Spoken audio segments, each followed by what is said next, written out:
Radios have been around long before cell phones. They're the first communication tool of choice for first responders.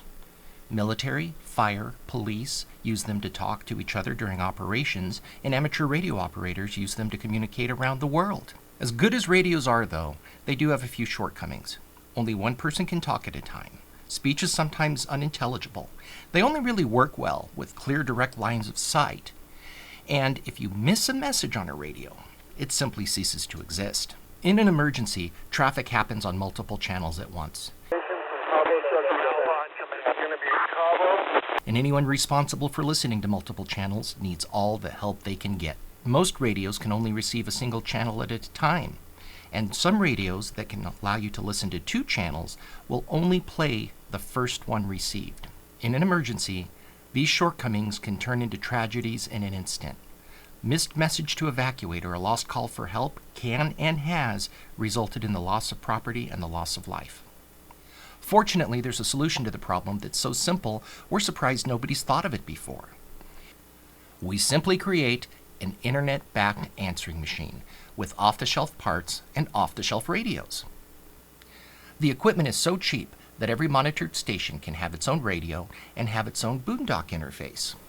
As standalone devices, Boondock Echoes capture all the radio traffic and store it locally and on a server in the cloud. Once uploaded, the audio can be denoised, transcribed, and logged. From the web interface, users can listen to all messages at their leisure and queue messages for playback when the station isn't busy. You probably want to know more about the hardware, so let's take a closer look. Our prototype takes advantage of the ESP32 audio kit development board. During testing, we found that we had to make a few modifications to the board to get the best performance. One necessary modification is to remove the onboard microphones to prevent them from constantly recording ambient sounds. You can program the Boondock Echoes using your favorite integrated development environment. We like Microsoft Visual Studio. Simply plug in your Boondock Echo, clone the repository, build the project, and then upload the code to the device. Next, 3D print a case, put the Boondock Echo inside, and then use modified cables to connect the Boondock Echo to an inexpensive handy-talkie. The final step is to turn the radio on and tune it to a particular frequency. That's it. You've just created a radio internet gateway. Now it's time to look at the server side of things. Head over to app.boondock.live and create an account. There, you can add your Boondock Echo devices and package them in dock packs. Any radio traffic coming in over the Boondock Echoes will record locally to the device and then upload to the internet. Then you can add your Boondock Echo devices, assign frequencies, and put them in groups we call dock packs. Any radio traffic coming into the devices will record locally and then upload to the internet where you can monitor and retransmit it.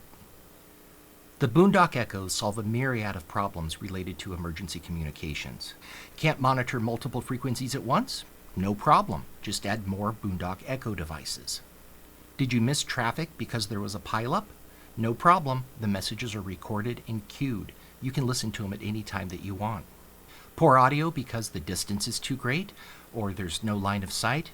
No problem, set up Boondock Echoes locally and even a weak radio transmission will reach it with clarity.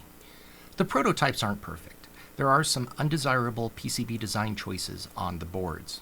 So the next step is for us to spin our own board. But it works now.